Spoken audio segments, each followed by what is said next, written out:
Hey everyone, welcome back. Today we're diving into a topic that hits home for a lot of guys out there. Why do women seem to pass over the nice guy? You know the deal, you're texting her goodnight, you're there whenever she needs you, you respect all her boundaries, and yet you end up stuck in the friend zone. Or worse, ghosted. She says she wants a guy who's kind and caring, but then she's off with some dude who barely texts her back. What's going on here? I'm not here to tell you to turn into a jerk or play mind games.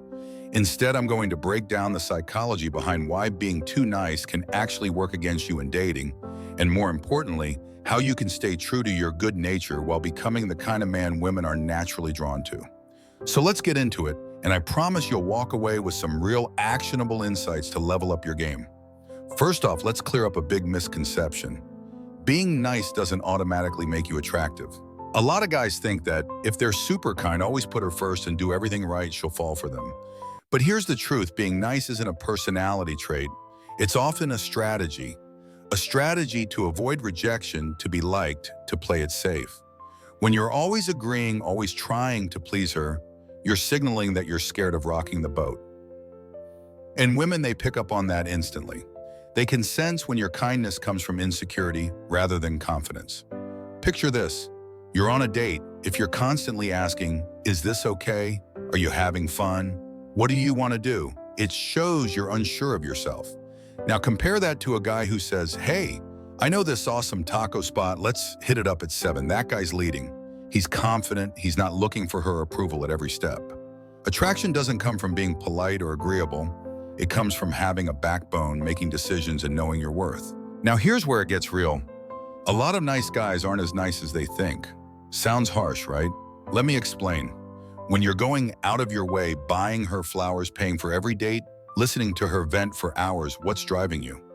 Deep down, a lot of guys are doing these things expecting something in return. Maybe it's her affection, her attention, or even love. It's like you're signing an unspoken contract. I'm nice to you, so you owe me your feelings. But when she doesn't reciprocate, you feel betrayed, maybe even angry. You think I did everything for her, and she picks some jerk instead. That's not kindness, that's a transaction. Imagine this scenario.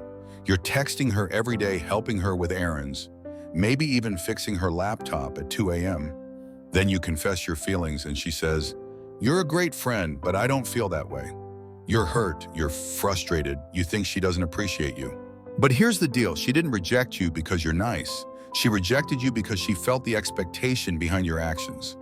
It made her uncomfortable, like she was being pressured. So here's your first takeaway. Be kind because it's who you are, not because you're hoping for a reward. Next time you do something nice, ask yourself, am I doing this because I genuinely want to, or because I'm trying to win her over? Let's shift gears and talk about what women are actually drawn to. Emotional strength, not people-pleasing. Nice guys often bend over backwards to avoid conflict. You agree with everything she says, you never push back. You might even ask, "Can I kiss you?" It seems polite, but it screams insecurity, like you need her permission to act. A confident guy doesn't do that. He reads her body language, moves in at the right moment, and acts decisively. Confidence isn't about being cocky, it's about staying calm under pressure, being okay with rejection, and standing your ground. Think about a date where she says something you don't agree with. Instead of nodding and saying, "Yeah, you're right, try this," smile and say, "Hold up, I see it differently. Here's why." That shows you've got your own mind, and it makes the conversation way more engaging. Women want a guy who can hold his own, not someone who's always saying yes to keep the peace. Your challenge is to start expressing your opinions even if it feels risky. Rejection is just part of the game. Embrace it, and you'll start building real confidence. Here's another big mistake nice guys make. They're always available, and that kills their value. Basic economics, scarcity creates value. If you're always there, replying to texts in 3 seconds, saying yes to every request, you're telling her your time isn't worth much. And if you don't value your time, why should she? Think about a guy who's got a full life, work, hobbies, friends. He doesn't text all day because he's busy living. When he says, "I'm slammed today, but let's grab coffee this weekend," she sees him as someone worth pursuing. Try this. Next time she texts, don't reply right away. Focus on your own stuff. Hit the gym, work on a project, hang with friends, then respond when you're ready. Or if she asks you to do something inconvenient, say, I can't today, but let me see what I can do later. This isn't about playing games, it's about showing you respect your own time. That's magnetic. Now let's talk boundaries.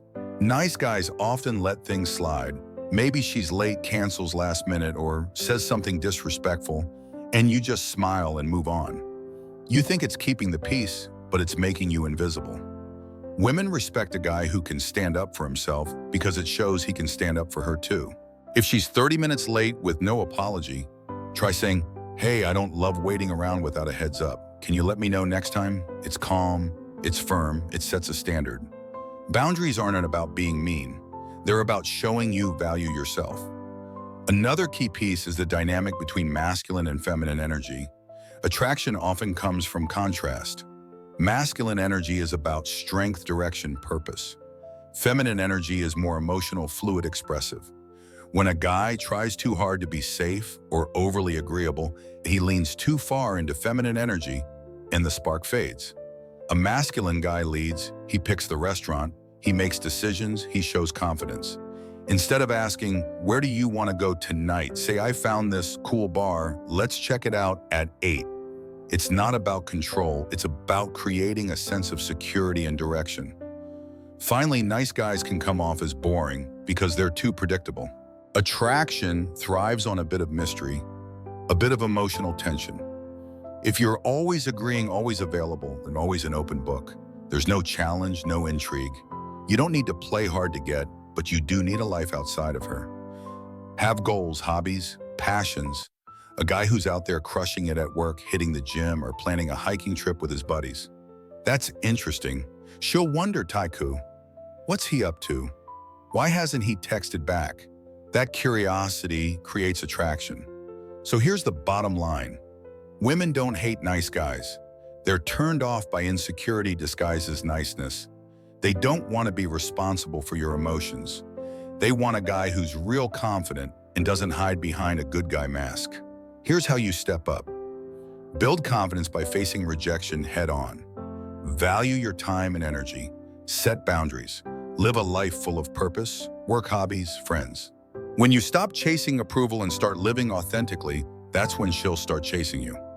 Thanks for watching, guys. If this hit home, drop a like, hit subscribe, and share it with a friend who needs to hear this. Comment below. What's the hardest part about breaking out of the nice guy trap? I'll be reading and replying. See you in the next one.